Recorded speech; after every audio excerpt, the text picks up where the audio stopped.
Welcome back to the Green Beans Go channel. It's your host, me, and if there is one thing I learned from my last video, it's that evidently misery does love company.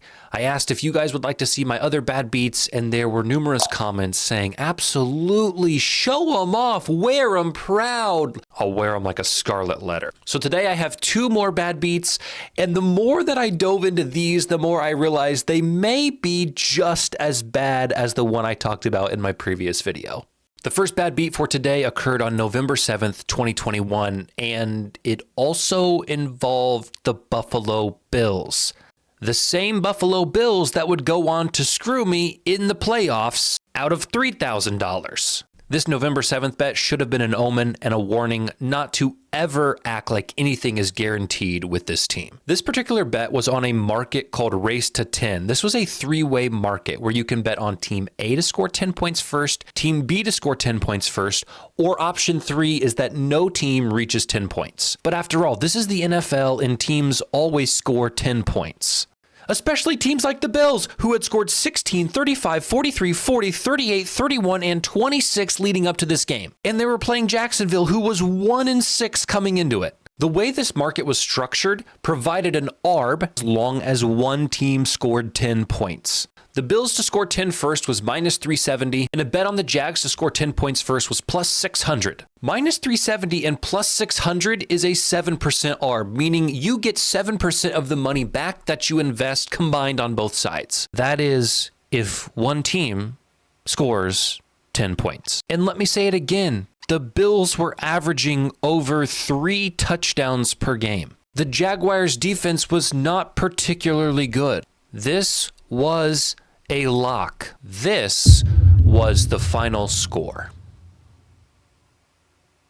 I am having a very bad day. I am in no mood. This today is one of the worst days that I've had in a long time. I had $1,100 on the Bills line to pay $1,423, and I had $200 on the Jags line to pay $1,400. This was a $1,300 wager to return $1,400.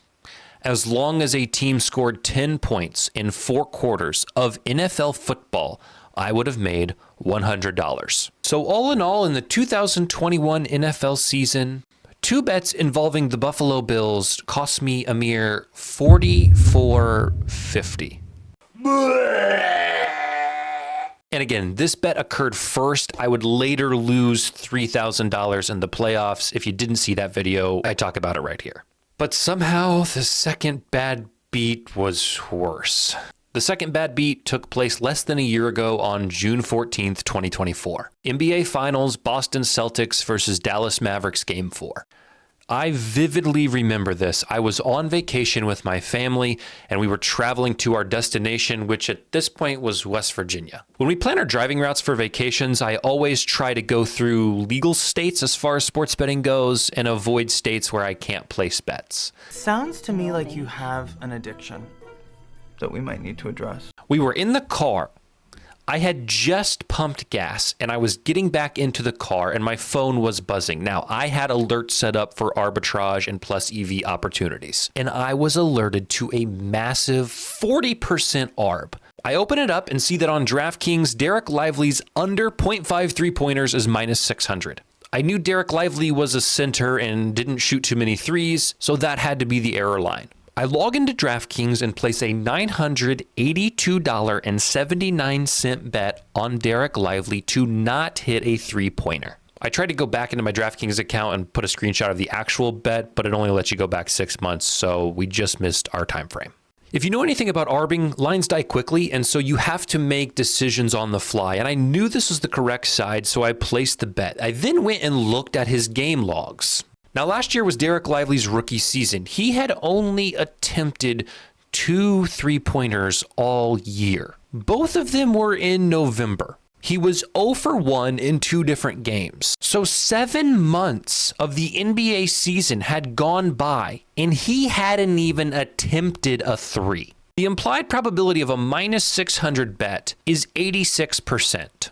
If I thought there was a 14% chance or higher that Derek Lively would hit a 3 in this game, it would have been smart to arb or hedge this.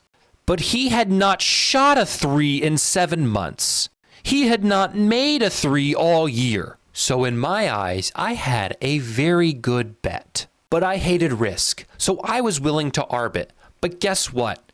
Because he hadn't attempted a 3 in 7 months, no book had a lineup for him to hit one. As you would expect. I mean, go try to place a bet tonight on Clint Capella to hit a 3. It doesn't exist. So traditionally, I don't like having about 1,000 riding naked on any bet, but this was a lock. Never say it's a lock. Again, I remember this so vividly. I'm sitting on the bed of our hotel room. We're getting my daughter ready for bed. The NBA Finals game's on the TV. The volume is low. And all of a sudden, let's just watch. Xavier Tillman in the game. Lively, a corner three. It's good. Eric Lively from downtown. That's his first attempt from three-point range here in these finals. I just hear in the background Derek Lively from downtown in the crowd going wild. When I say my stomach sank and the vacation was off to quite possibly the worst start of any vacation I've ever had, that would be an understatement.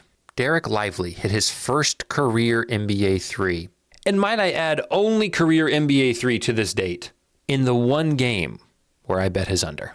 In the one game, they actually offered an under. I'm not a sports are rigged guy, but this had me wondering, how could have DraftKings made the call? How could have DraftKings communicated with the Dallas Mavericks and Derek Lively and said, we need you to hit a 3 tonight?